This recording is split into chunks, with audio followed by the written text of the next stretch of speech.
कर दूं पहले कि ये क्या है, ये सल्फर सॉलिड पड़ा हुआ है, ठीक है, अब जाहिर है सॉलिड है, कंसंट्रेशन नहीं होगी। अब इसके लिए मैं क्या चीज यूज करूंगा, इसके लिए मैं यूज करूंगा एक प्लैटिनम वायर, और प्लैटिनम वायर कनेक्ट होगा आगे प्लैटिनम की एक शीट से, और उसको हम लोग कहते हैं प्लैटिनम की प्लैटिनाइज्ड प्लैटिनम या प्लैटिनम ब्लैक। अब इसका मतलब क्या है, इसका काम क्या है, ये सब बताता हूं, पहले लेबल कर देता हूं। ये क्या है, ये है प्लैटिनम ब्लैक, इसको कह सकते हैं आप प्लैटिनम ब्लैक या स्लैश और प्लैटिनाइज्ड प्लैटिनम।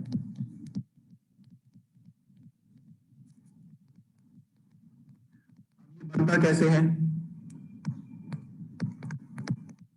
ये क्या काम कर रहा है, प्लैटिनाइज्ड प्लैटिनम या प्लैटिनम ब्लैक कहीं भी आप लगा सकते हैं ताकि आपके पास एक सरफेस बन जाए जो कि इन सॉलिड और उसके आयंस के आपस में इंटरैक्शन को मेजर कर सके इन terms of movement of electrons. अगर सल्फर 2- बनना है तो उसको 2 इलेक्ट्रॉन चाहिए, तो वायर से जो 2 इलेक्ट्रॉन आएंगे और वो प्लैटिनम ब्लैक की सरफेस पर जैसे ही पहुंचेंगे तो वो सॉलिड वाला जो सल्फर है वो उसको इलेक्ट्रॉन्स को गेन करके क्या बना लेगा, S2-। और अगर इस इलेक्ट्रोड को ऐसे इस्तेमाल होना है कि यहां से इलेक्ट्रॉन निकल के जाने हैं, तो वो S2- जो सॉल्यूशन में है in contact with the platinum black या प्लैटिनाइज्ड प्लैटिनम के साथ कांटेक्ट में S2- वो अपने इलेक्ट्रॉन लूज करे और खाली सल्फर बन जाए और नीचे प्रेसिपिटेट की फॉर्म में गिर जाए।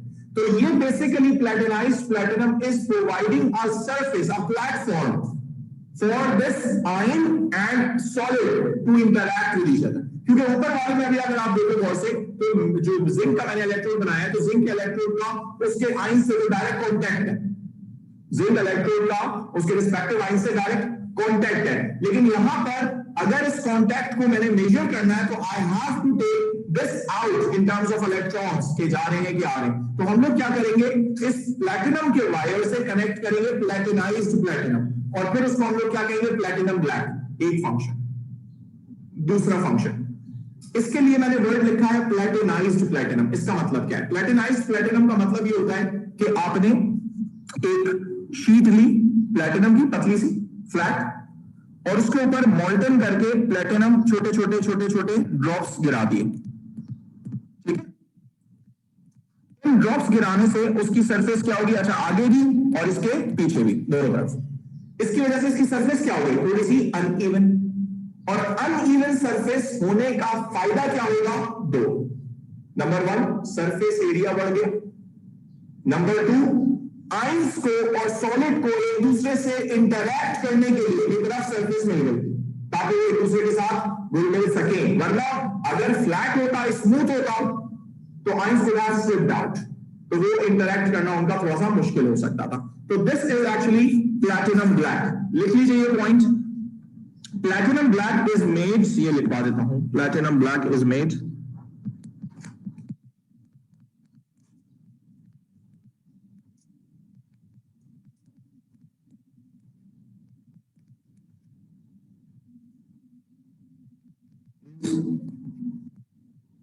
powdered with platinum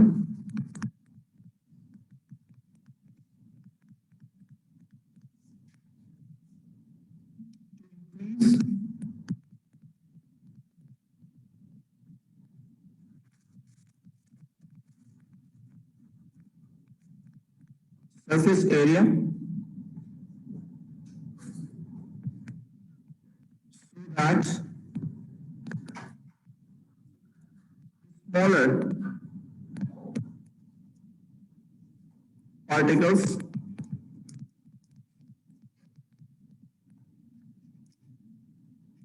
can absorb on the plate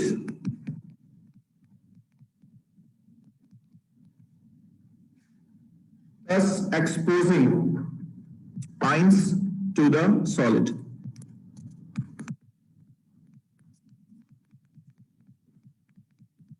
Ions to solid, और सॉलिड की जगह यहां पर गैस भी अगर इस्तेमाल की जाए तो गैस का भी उसके आयन से कॉन्टैक्ट बनाने में प्लैटिनम ब्लैक इस्तेमाल हो सकता है। ये तो हो गया सॉलिड की एग्जांपल में। अब आ जाते हैं जरा सेकंड एग्जांपल है लिक्विड की एग्जांपल में। देखिए second category liquid half cell. Liquid half cell आसान है।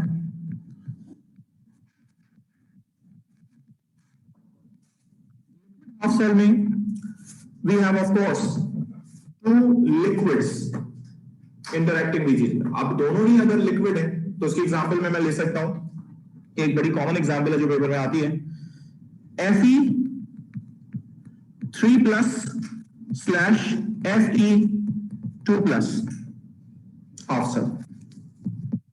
यानी कि इंटरेक्शन जो है वो किसके दरमियान है, वो बेसिकली Fe3+ और 2+ के दरमियान है। ठीक है, तो अब मुझे क्या करना पड़ेगा, मुझे ऐसा हाफ सेल बनाना पड़ेगा कि जिसमें दोनों ही चीजें Fe3+ भी हो, Fe2+ भी हो, और दोनों की कॉन्सेंट्रेशन क्या होगी, क्योंकि जाहिर डिसॉल्व है, तो आप लिखेंगे इसमें Fe3+ एक्वस भी है और Fe2+ एक्वस भी है। ठीक है, और दोनों की कॉन्सेंट्रेशन 1 मोल पर dm³ होगी। और याद रहे जब लेबल करने को आए तो ये अगर कोई चीज लिक्विड है तो इसकी कॉन्सेंट्रेशन लाजमी लिखी जाएगी। ठीक है, और फिर आप क्या करेंगे, वही कि प्लैटिनम ब्लैक से आप इसको कनेक्ट कर देंगे ताकि इन दोनों आयंस का जो एक दूसरे के साथ इंटरेक्शन हो रहा है उसको आप लोग इलेक्ट्रोड के तौर पे मेजर कर सकें।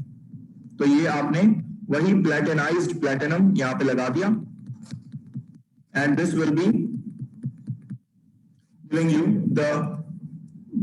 the reduction or oxidation happening in between these two ions। ठीक है, वही कंडीशंस हैं, 298 केल्विन और 1 atmospheric pressure.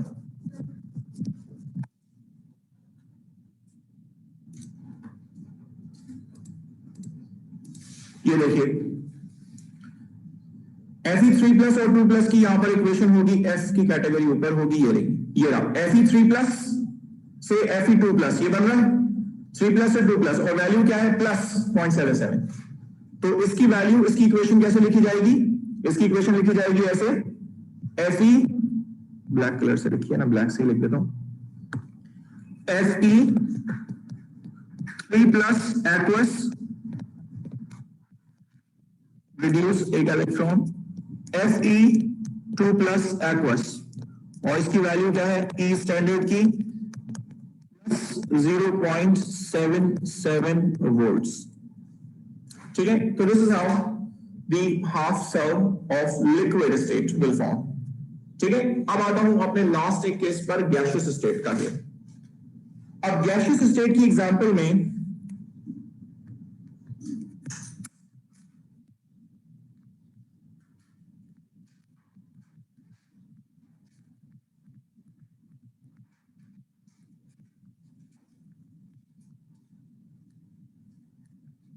Gaseous half cell की एग्जांपल में मैं आपको क्लोरीन का भी हाफ सेल बना के दिखा देता हूं इन इट्स गैसियस फॉर्म, और स्टैंडर्ड हाइड्रोजन इलेक्ट्रोड का भी, क्योंकि वो भी गैसियस होती है, कभी दोनों इलेक्ट्रोड बना के दिखा देता हूं। स्टैंडर्ड हाइड्रोजन इलेक्ट्रोड की, खाली स्टैंडर्ड हाइड्रोजन इलेक्ट्रोड की भी पेपर में 2 से 3 नंबर की डायग्राम बहुत कॉमन है जो आती है। ठीक है, तो ये भी देख लें। आइए, अब इस केस में क्योंकि आपको गैस और उसके रिस्पेक्टिव आयंस इंटरैक्ट कराने हैं, सही है, तो उसका तरीका क्या होगा, उसका तरीका कुछ ये होगा। देखें, एक आपके पास बीकर है कि जिसके अंदर आपने इसके आयंस रखने हैं, और इसके अंदर एक ट्यूब साइड में छोटा सा उसके सुराख करके उल्टी करके, और यहां पे आपने ट्यूब लगा देनी, एंड से वो ट्यूब को थोड़ा सा ओपन कर लें। यहां से प्लैटिनम वायर के साथ ऑफ कोर्स यहां पे जाके इंटरेक्ट कराने के लिए क्या लगा हुआ होगा, प्लैटिनम ब्लैक। ठीक है, यहां पे लगा हुआ होगा प्लैटिनम ब्लैक। अब सॉल्यूशन में क्या होना चाहिए? सॉल्यूशन में क्या होना चाहिए? सॉल्यूशन में होने चाहिए इसके रिस्पेक्टिव आयंस, जो भी गैस यहां से आ रही है, सही है। फॉर एग्जाम्पल यहां पे मेरे पास जो गैस आ रही है, फॉर एग्जाम्पल मैंने एक बनाया है क्लोरीन का, अगर तो यहां से जो गैस आ रही होगी वो कौन सी होगी? यहां से गैस आ रही होगी Cl2 गैस, और उस Cl2 गैस का जो प्रेशर होगा वो कितना रखा जाएगा? 1 एटमॉस्फेयर, क्योंकि हमने कहा 1 एटमॉस्फेयर पे काम होगा। और इलेक्ट्रोलाइट में इसका रिस्पेक्टिव आयन होना चाहिए, यानी कि Cl माइनस एक्वस, और उसकी कॉन्सेंट्रेशन क्या होनी चाहिए? 1 मोल पर डीएम क्यूब, और टेम्परेचर इस कहानी का होगा 298 केल्विन। और यहां पर भी ये मैंने क्या लगाया? ये मैंने लगाया है प्लैटिनम ब्लैक, ताकि इनका आयन इसके गैसियस स्टेट से क्या हो सके? इंटरैक्ट कर सके और मिल सके। और ये गैस आ रही है यहाँ पे क्लोरीन एट 1 एटमॉस्फेरिक प्रेशर पे, ये गैस यहाँ पे आ रही है। इसको लिखेंगे हम कि ये कौन सा हाफ सेल है? ये है क्लोरीन का हाफ सेल, और इसकी जो 2 ऑक्सीडेशन नंबर हमने यहाँ पे लिखी है, उस हिसाब से इस हाफ सेल का नाम कुछ इस तरीके से लिखा जाएगा कि Cl2 / Cl minus half cell.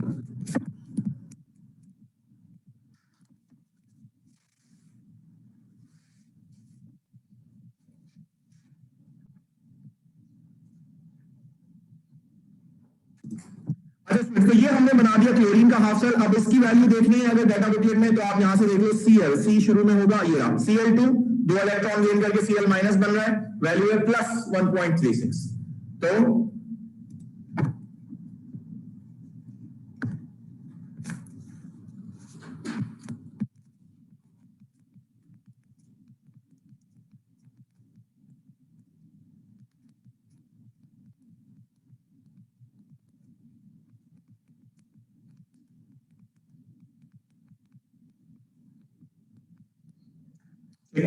तो ये इसकी इक्वेशन और इसका इलेक्ट्रोड पोटेंशियल आ गया। अब इसी तरीके से मैं hydrogen electrode potential, standard hydrogen electrode की भी डायग्राम बना देता हूं। Now you can draw it yourself, so quickly बनाएं।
लेबलिंग क्या होगी?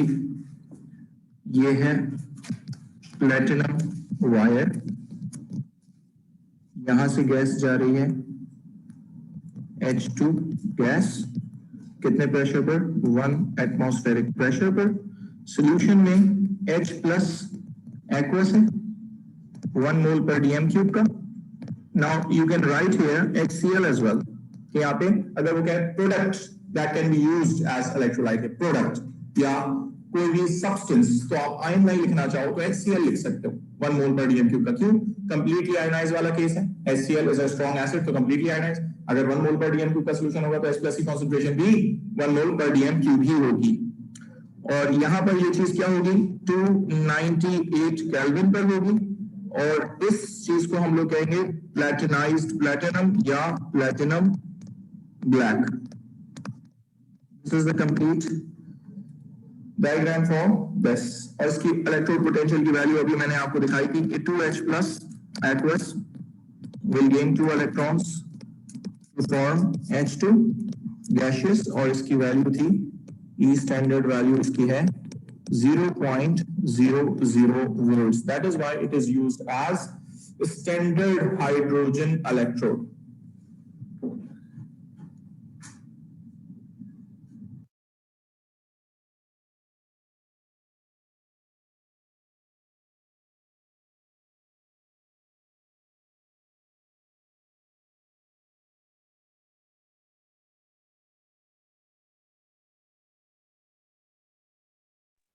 सर जी जनाब, आप बताएं क्या कह रहे हैं। ये सारे जो हाफ साइल बनाया आपने पेपर के अंदर, बस इसको मेजर करने यानी ये लेबल करने के लिए पूछ लेता है। ये नहीं, अभी तो मैंने शुरू किया है, चैप्टर पूरा थोड़ी हुआ, ये तो अभी शुरू हुआ है। हाफ सेल बनाने सीखे अभी आपने, ठीक है। अभी आगे चल के ये दो हाफ सेल्स कनेक्ट करके और आप जो है ना फिर ये इलेक्ट्रोड पोटेंशियल की वैल्यू निकालना सीखेंगे। जैसे ये देखो, यहां तक हो गया ना। अब ये वाला पार्ट शुरू होगा, मेजरिंग स्टैंडर्ड इलेक्ट्रोड पोटेंशियल। दो हाफ सेल्स कंबाइन होंगे कैसे, कैलकुलेशंस होंगी कैसे। तो diagram is one of the part paper का। मैंने जो 5 वर्कशीट्स शेयर करी हैं गूगल क्लासरूम पे, जिसका मैंने मैसेज भी किया था, तो दैट इज बेसिकली शोइंग के थर्ड वर्कशीट तक यहां का काम है, यानी यहां तक का काम है। Third worksheet is basically the diagrams of half cell. इसके बाद चौथी वर्कशीट कैलकुलेशंस शुरू होंगी। क्या हाफ सेल के अंदर जो आप इलेक्ट्रोलाइट डालते हैं वो इलेक्ट्रोलाइट गेन करके फिर इलेक्ट्रॉन गेन करता है या लूज करता है और फिर वो प्रेसिपिटेट बना लेता है? एग्जैक्टली, इलेक्ट्रॉन्स को लूज करेगा या गेन करेगा तो वो आगे चलेगा। मतलब इन द सेंस के देखो, मैं तो बताऊं, ये अभी नीचे डायग्राम में सिखाऊंगा, लेकिन मैं अभी आपको सिर्फ इस हद तक बता रहा हूं कि आपको समझ आएगा। फॉर एग्जाम्पल, यूं समझो ये जिंक का इलेक्ट्रोड है, जिंक हाफ सेल है ना। अब इस जिंक के इलेक्ट्रोड में बेसिकली क्या है कि अगर तो इलेक्ट्रॉन इस वायर से आ रहा है, सही है, तो ये Zn2+ from the solution will gain 2 electrons from there जो आ रहे हैं, और जिंक बनके इस पर डिपॉजिट हो जाएगा। और वाइस वर्सा, अगर दिस इलेक्ट्रोड की तरफ से इलेक्ट्रॉन जाना है तो ये Zn जो सॉलिड है, ये 2 इलेक्ट्रॉन लूज करके Zn2+ बन के सोल्यूशन में गिर जाएगा और 2 इलेक्ट्रॉन चले जाएंगे। ये भी हम कैलकुलेशंस में आगे देखेंगे कि इलेक्ट्रॉन आना और इलेक्ट्रॉन जाना कैसे डिसाइड होगा। बट बेसिक एम यही है इस डायग्राम्स में कि इनके जो रिस्पेक्टिव आइंस हैं इनके एलिमेंट्स के साथ, ये आपस में इंटर कन्वर्टेबल हैं। कैसे कि 2+ वाला 2 इलेक्ट्रॉन गेन करेगा तो Zn बना लेगा, और Zn 2 इलेक्ट्रॉन्स लूज करेगा तो Zn2+ बना लेगा। तो इट डिपेंड्स नाउ कि वायर में इलेक्ट्रॉन जाने हैं कि वायर से इलेक्ट्रॉन आने हैं दूसरे हाफ सेल से, जो कि अभी हम कैलकुलेशंस में देखेंगे। Getting the point? सर जी बेटा, एक एक करके पूछो, एक एक करके ये जो आपने सॉलिड मेटल का जो हाफ सेल बनाया था सल्फर वाला, तो उसमें जो पाउडर्ड में था सल्फर, तो उसमें जो आपने प्लैटिनम ब्लैक की जो पोजीशन दिखाई कंप्लीटली उसमें टच हुआ है सॉलिड, तो ये दिखानी जरूरी है। अगर सॉल्यूशन में वो किसी भी पोजीशन में तो कांटेक्ट हो जाएगा उसका। देखो, कोशिश ये करें आप कि उसको डीप डाउन लाके दिखाएं। उसकी वजह यह है कि डीप डाउन लाके दिखाने में जो भी चीजें हैं वो इससे एक दूसरे से एक्सपोज हो जाती हैं, ठीक है। ये जैसे कि मैंने यहाँ पे एक्सप्लेन भी किया हुआ है कि प्लैटिनम ब्लैक जो है ना वो हम यूज क्यों करते हैं, तो उसके लिए मैंने यहाँ पे लिखा हुआ है कि प्लैटिनम ब्लैक यूज इसलिए किया जाता है कि ये जो सरफेस एरिया प्रोवाइड करे ताकि दूसरे आइंस इस पे आके एब्जॉर्ब हों और एब्जॉर्ब होकर एक दूसरे से इंटरकन्वर्टेबल हो सकें। तो अगर ये तुम ऊपर रखोगे तो भी कहीं कहीं सही है, कहीं कहीं नहीं सही, और बिल्कुल डीप डाउन लाके दिखा दोगे तो कहीं कहीं सही है, कहीं कहीं नहीं। क्यों? जैसे इस केस में, सल्फर वाले केस में ये सही लग रहा है, क्यों? क्योंकि यहाँ पे एक्सपोज। लेकिन व्हाट अबाउट दिस हाइड्रोजन वाला इलेक्ट्रोड? ऊपर से गैस आ रही है, क्लोरीन वाला इलेक्ट्रोड, या ऊपर से गैस आ रही है, तो गैस तो यहां तक आ रही है, उसके नीचे सोल्यूशन है। बात समझ रहे हैं? तो कोशिश ये करिए कि डीप डाउन लाके अंदर तक बना दीजिए, बस, ठीक है। सर वो सल्फर में सल्फर पाउडर आता किधर सर? सल्फर, दोबारा बोलो क्या? सर वो सल्फर वाले में सल्फर जो पाउडर है वो आता किधर सर, जो सोल्यूशन में नीचे जो डिपॉजिट हुआ है? वो तो डाला है ना आपने, सल्फर सॉलिड। ये तो सल्फर सॉलिड आपने डाला है इसमें, और सल्फर 2- आइंस के कोई भी ऐसा सॉल्ट जो कि सॉल्युबल सॉल्ट हो सल्फर का, वो इसमें डाल। For example sodium sulphide Na2S डालोगे तो सोल्यूशन बन जाएगा जिसमें Na+ होगा और S2- होगा। तो S2- की कॉन्सेंट्रेशन मुझे 1 मोल पर डीएम क्यूब चाहिए। यही क्वेश्चन पूछ रहे हो ना?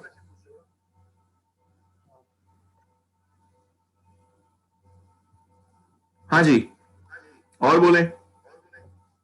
सर जो हाइड्रोजन फ्यूल सेल होता है अगर जिससे इसमें हाइड्रोजन की जो वैल्यू है वो तो 0, तो हाइड्रोजन फ्यूल सेल किस तरह काम करता है?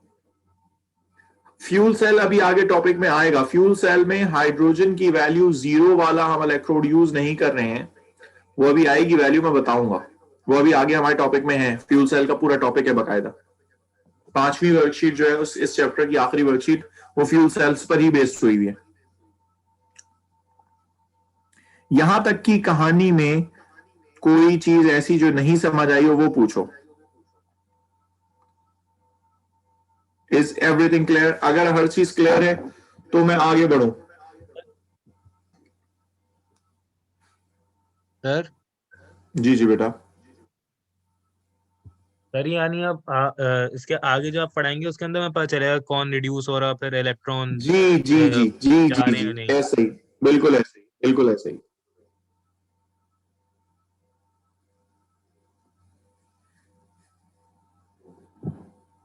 ठीक है, कंटिन्यू करूं आगे?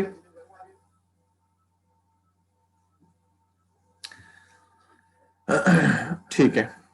अच्छा जी, अब ये मैंने आपको यहां तक हाफ सेल्स तक की मैंने कहानियां सिखा दी हैं, ठीक है। यहां तक इसकी वर्कशीट 3 है जो अब आप सॉल्व कर सकते हैं, ठीक है। अब मैं शुरू करने लगा हूं अगली चीज, that is measuring standard electrode potential.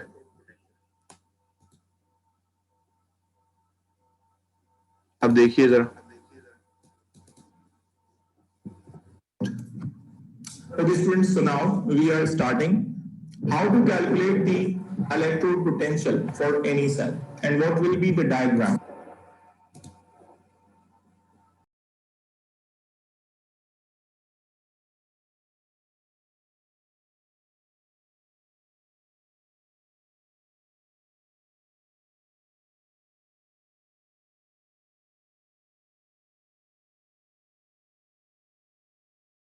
Of any electrochemical cell, यानी कि दोनों half, connecting these two half cells हम लोग क्या बना सकते हैं?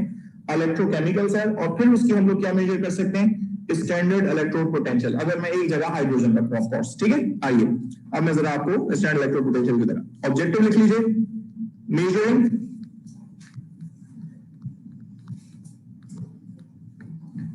Standard electrode potential.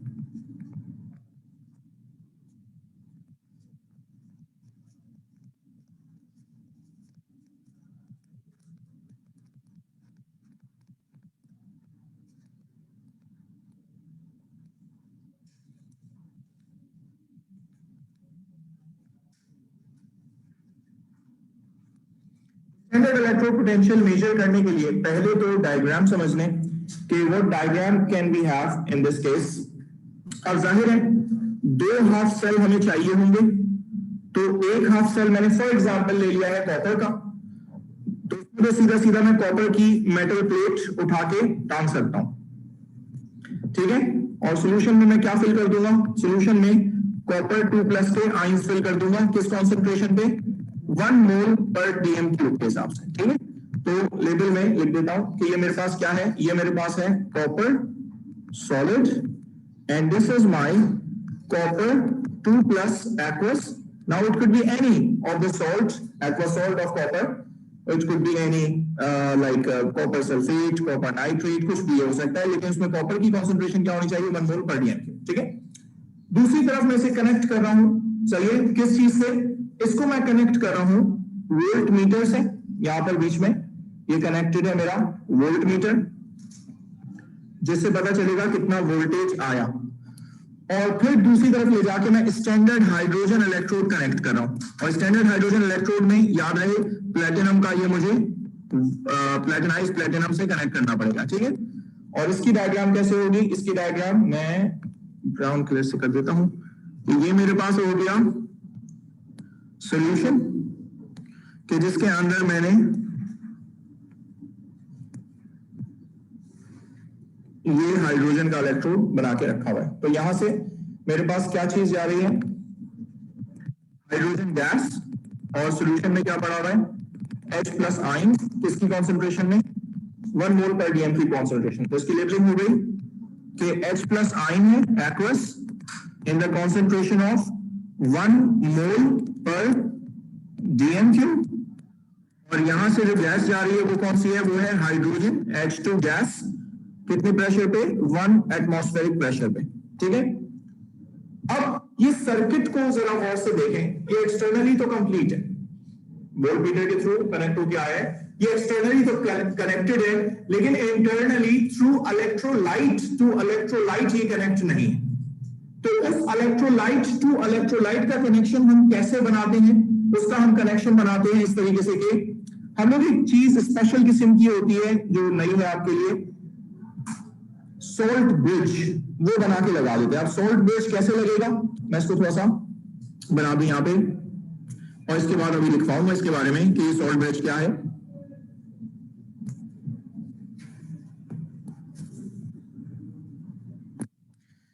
Salt bridge basically एक ग्लास की ट्यूब है जो कि आपने 2 कोनों से बेंड करी है और वो यू शेप की हो गई है।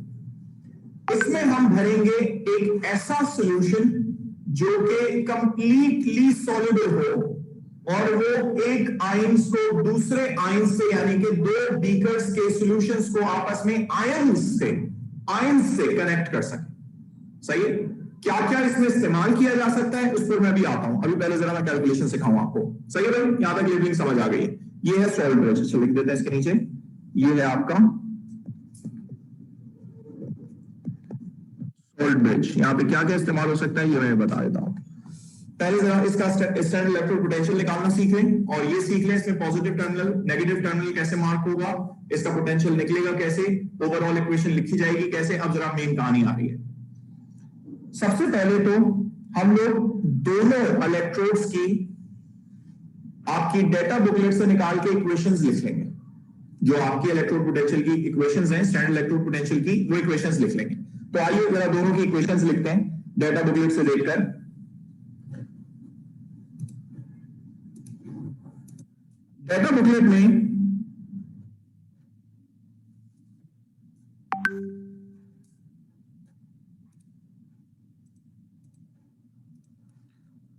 बुकलेट में कॉपर की इक्वेशन ये रही, Cu2 प्लस 2 इलेक्ट्रॉन के साथ कॉपर बन रहा है, और इसकी इक्वेशन है प्लस 0.34। सही है। तो यहां पे लिख दिया एक इलेक्ट्रोड पोटेंशियल की वैल्यू क्या है,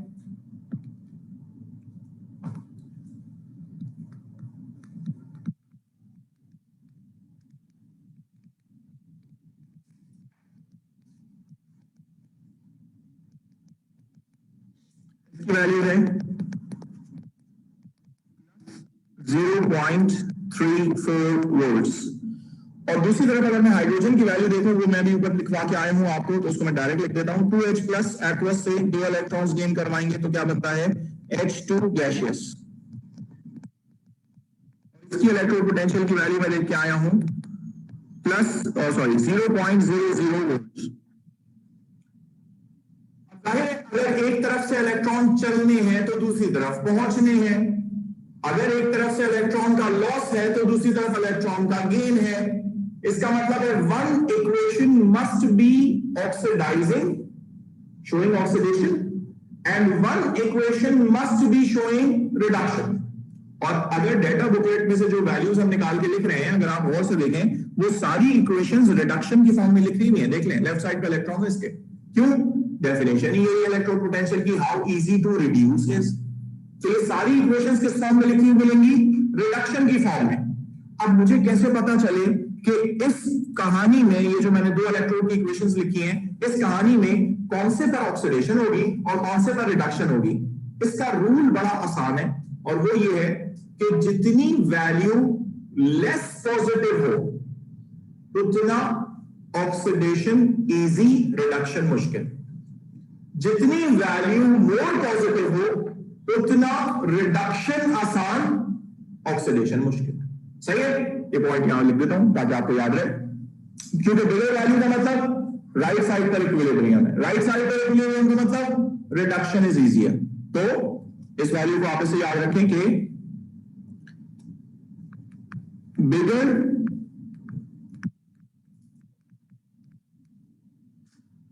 का मतलब होता है मोर पॉजिटिव।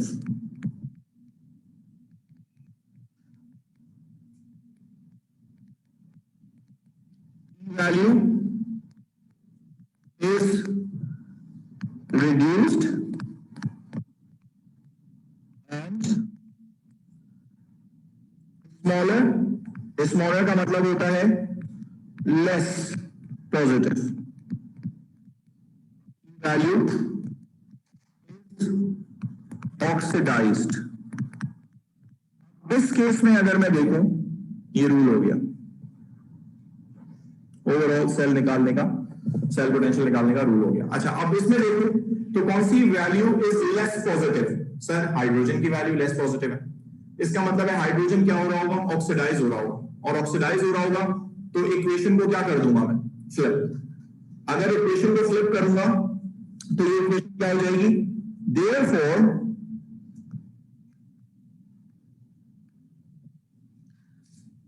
Hydrogen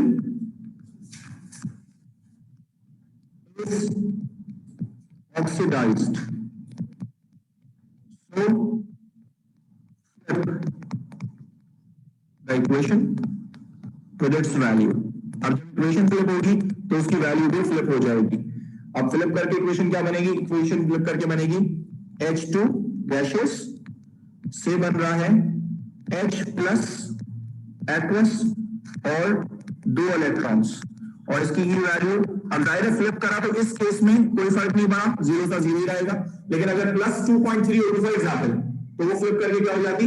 minus 2.3। समझ? वैल्यू फ्लिप होती इक्वेशन के साथ।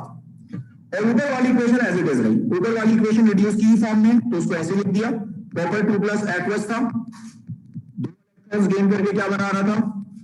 कॉपर सॉलिड, और इसकी ई वैल्यू क्या थी? इसकी वैल्यू थी प्लस 0.34 वोल्ट्स। इन दोनों को करूंगा तो टोटल करने का तरीका क्या होगा कि फ्लिप्ड वर्जन में अगर इक्वेशन फ्लिप कर चुके हैं आप ऑलरेडी और उसकी वैल्यू पे फ्लिप कर चुके हैं तो you will just add both values. Oxidation half की वैल्यू और रिडक्शन हाफ की, दोनों की वैल्यू को क्या कीजिएगा? ऐड कर दीजिएगा। लेकिन अगर तो फ्लिप नहीं किया है तब भी केस चल सकता है, कैसे? More positive value minus less positive value. क्यों? माइनस का जो साइन है वो लेस पॉजिटिव वैल्यू को ऑलरेडी क्या करेगा? फ्लिप कर देगा। कोई बात समझ आ रही है? तो they both can be used. मैं दोनों लिख रहा हूं, तो इसको कैसे निकालेंगे? ओवरऑल इसके